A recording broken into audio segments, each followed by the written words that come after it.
स्वत्व रक्षा मुंशी प्रेमचंद की कहानी। मीर दिलावर अली के पास एक बड़ी रास का कुम्मैत घोड़ा था। कहते तो वह यही थे कि मैंने अपनी जिंदगी की आधी कमाई इस पर खर्च की है, पर वास्तव में उन्होंने इसे पलटन से सस्ते दामों मोल लिया था। यूं कहिए कि यह पलटन का निकाला हुआ घोड़ा था। शायद पलटन के अधिकारियों ने इसे अपने यहाँ रखना उचित न समझकर नीलाम कर दिया था। मीर साहब कचहरी में मोहर्रिर थे। शहर के बाहर मकान था। कचहरी तक आने में 3 मील की मंजिल तय करनी पड़ती थी। एक जानवर की फिक्र थी। ये घोड़ा सुबीते से मिल गया, ले लिया। पिछले 3 वर्षों से वो मीर साहब की ही सवारी में था। देखने में तो उसमें कोई ऐब न था, पर कदाचित आत्मसम्मान की मात अधिक थी। उसे उसकी इच्छा के विरुद्ध या अपमान सूचक काम में लगाना दुस्तर था। खैर, मीर साहब ने सस्ते दामों में कलां रास का घोड़ा पाया तो फूले न समाये। लाकर द्वार पर बांध दिया। साइस का इंतजाम करना कठिन था। बेचारे खुद ही शाम सवेरे उस पर 2-4 हाथ फेर लेते थे। शायद घोड़ा इस सम्मान से प्रसन्न होता था। इसी कारण रातिब की मात्र बहुत कम होने पर भी वो असंतुष्ट नहीं जान पड़ता था। उसे मीर साहब से कुछ सहानुभूति हो गई थी।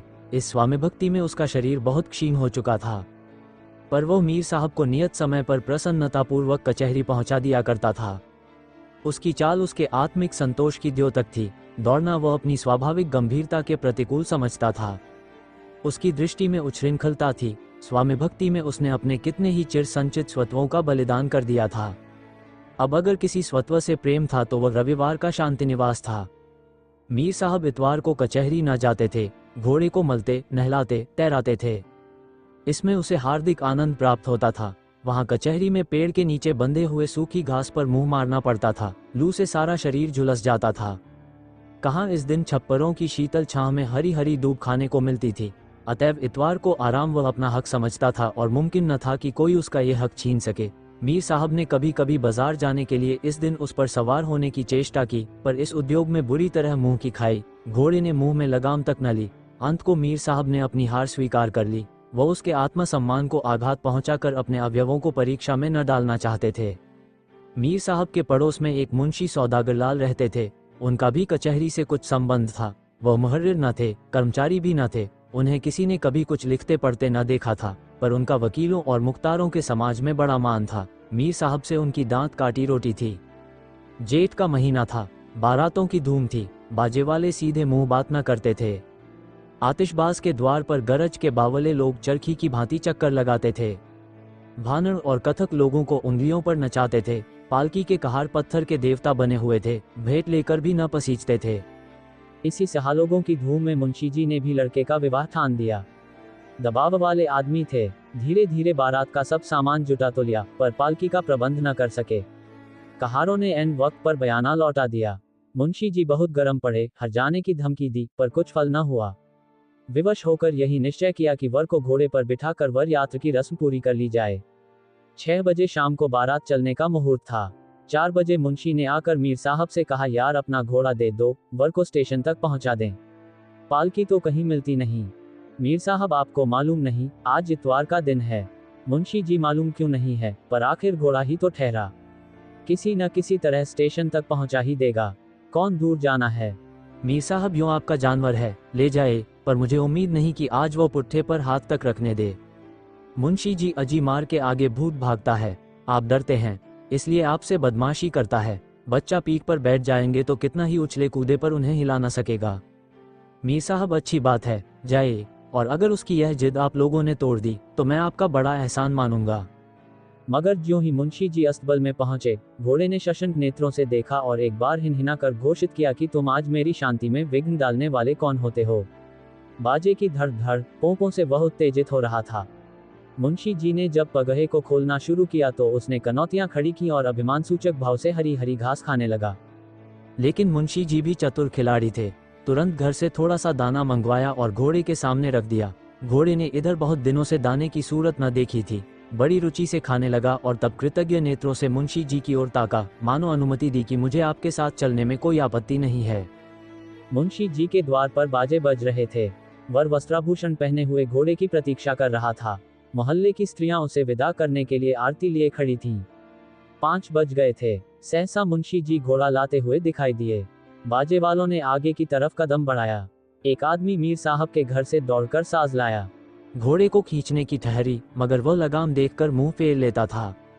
मुंशी जी ने चुमकारा पुचकारा, पीठ सहलाई, फिर दाना दिखलाया, पर घोड़े ने मुंह तक न खोला। तब उन्हें क्रोध आ गया, ताबड़तोड़ कई चाबुक लगाए। घोड़े ने जब अब भी मुंह में लगाम न ली तो उन्होंने उसके नथनों पर चाबुक के बेंत से कई बार मारा। नथनों से खून निकलने लगा। घोड़े ने इधर उधर दीन और विवश आंखों से देखा। समस्या कठिन थी, इतनी मार उसने कभी न खाई थी। मीर साहब की अपनी चीज थी, यह इतनी निर्दयता से कभी न पेश आते थे। सोचा मुंह नहीं खोलता तो नहीं मालूम और कितनी मार पड़े। लगाम ले ली, फिर क्या था, मुंशी जी की फतह हो गई। उन्होंने तुरंत जीन भी कस दी। दूल्हा कूदकर घोड़े पर सवार हो गया। जब वर ने घोड़े की पीठ पर आसन जमा लिया तो घोड़ा मानो नींद से जागा। विचार करने लगा, थोड़े से दाने के बदले अपने इस स्वत्व से हाथ धोना एक कटोरे कड़ी के लिए अपने जन्मसिद्ध अधिकारों को बेचना है। उसे याद आया कि मैं कितने दिनों से आज के दिन आराम करता रहा हूँ, तो आज क्यों ये बेगाड़ करूँ। ये लोग मुझे न जाने कहाँ ले जाएंगे। लौंडो आसन का पक्का जान पड़ता है, मुझे दौड़ाएगा, एनर लगाएगा, चाबुक से मार मार कर अधमुआ कर देगा, फिर न जाने भोजन मिले या नहीं। ये सोच विचार कर उसने निश्चय किया कि मैं यहाँ से कदम न उठाऊंगा। यही न होगा मारेंगे, सवार को लिए हुए जमीन पर लौट जाऊंगा, आप ही छोड़ देंगे। मेरे मालिक मीर साहब भी तो यहीं कहीं होंगे, उन्हें मुझ पर इतनी मार पड़ती कभी पसंद न आएगी कि कल उन्हें कचहरी भी न ले जा सकूं। वर ज्यों ही घोड़े पर सवार हुआ, स्त्रियों ने मंगलगान किया, फूलों की वर्षा हुई, बारात के लोग आगे बढ़े, मगर घोड़ा ऐसा अड़ा कि पैर ही नहीं उठाता। वर उसे एंड लगाता है, चाबुक मारता है, लगाम को झटके देता है, मगर घोड़े के कदम मानो जमीन में ऐसे गड़ गए हैं कि उखड़ने का नाम नहीं लेते। मुंशी जी को ऐसा क्रोध आता था कि अपना जानवर होता तो गोली मार देते। मित्र ने कहा, अड़ियल जानवर है, यो न चलेगा, इसके पीछे से डंडे लगाओ, आप दौड़ेगा। मुंशी जी ने ये प्रस्ताव स्वीकार कर लिया। पीछे से जाकर कई डंडे लगाए, पर घोड़े ने पैर न उठाए तो भी अगले पैर और आकाश की ओर, दो एक बार पिछले पैर भी, जिससे विदित होता था कि वह बिल्कुल प्राणहीन नहीं है। मुंशी जी बाल बाल बच गए। तब दूसरे मित्र ने कहा, इसकी पूंछ के पास एक जलता हुआ कुंदा जलाओ, आंच के डर से भागेगा। ये प्रस्ताव भी स्वीकृत हुआ। फल ये हुआ कि घोड़े की पूंछ जल गई। वह 2-3 बार उछला कूदा पर आगे न बढ़ा। पक्का सत्याग्रही था। कदाचित इन यंत्रणाओं ने उसके संकल्प को और भी दृढ़ कर दिया। इतने में सूर्यास्त होने लगा। पंडित जी ने कहा, जल्दी कीजिए, नहीं तो मुहूर्त टल जाएगा। लेकिन अपने वश की बात तो थी नहीं, जल्दी कैसे होती। बाराती लोग गांव के बाहर जा पहुंचे। यहाँ स्त्रियों और बालकों का मेला लग गया। लोग कहने लगे, कैसा घोड़ा है कि पग ही नहीं उठाता। एक अनुभवी महाशय ने कहा, मारपीट से काम न चलेगा, थोड़ा सा दाना मंगवाए। एक आदमी इसके सामने तोबड़े में दाना दिखाता हुआ चले, दाने के लालच से खटखट चला जाएगा। मुंशी जी ने यह उपाय भी करके देखा, पर सफल मनोरथ ने हुए। घोड़ा अपने स्वत्व को किसी दाम पर बेचना न चाहता था। एक महाशय ने कहा, इसे थोड़ी सी शराब पिला दीजिए, नशे में आकर खूब चौकड़ियां भरने लगेगा। शराब की बोतल आई, एक तसले में शराब उनड़ेल कर घोड़े के सामने रखी गई, पर उसने सूंघी तक नहीं। अब क्या हो, चिराग जल गए, मुहूर्त टल चुका था। घोड़ा यह नाना दुर्गतियां सहकर दिल में खुश होता था और अपने सुख में विघ्न डालने वाले की दुरवस्था और व्यग्रता का आनंद उठा रहा था। उसे इस समय इन लोगों की प्रयत्नशीलता पर एक दार्शनिक आनंद प्राप्त हो रहा था। देखें आप लोग अब क्या करते हैं। वह जानता था कि अब मार खाने की संभावना नहीं है। लोग जान गए कि मारना व्यर्थ है। वह केवल अपनी सुयुक्तियों की विवेचना कर रहा था। 5वें सज्जन ने कहा, अब एक ही तरकीब और है। वह जो खेत में खाद फेंकने की 2 पहिया गाड़ी होती है, उसे घोड़े के सामने लाकर रखिए। इसके दोनों अगले पैर उसमें रख दिए जाएं और हम लोग गाड़ी को खींचें, तब तो जरूर ही उसके पैर उठ जाएंगे। अगले पैर आगे बढ़े तो पिछले पैर भी झक मार कर उठेंगे ही, घोड़ा चल निकलेगा। मुंशी जी डूब रहे थे, कोई तिनका सहारे के लिए काफी था। 2 आदमी गए, 2 पहिया गाड़ी निकाल लाए, वर ने लगाम तानी। 4-5 आदमी घोड़े के पास डंडे लेकर खड़े हो गए। 2 आदमियों ने उसके अगले पांव जबरदस्ती उठाकर गाड़ी पर रखे। घोड़ा अभी तक ये समझ रहा था कि मैं यह उपाय भी न चलने दूंगा, लेकिन जब गाड़ी चली तो उसके पिछले पैर आप ही आप उठ गए। उसे ऐसा जान पड़ा मानो पानी में बहा जा रहा हूं। कितना ही चाहता था कि पैरों को जमा लूं, पर कुछ अक्ल काम न करती थी। चारों ओर शोर मचा, चला चला, तालियां पड़ने लगी, लोग ठट्ठे मार मार हंसने लगे।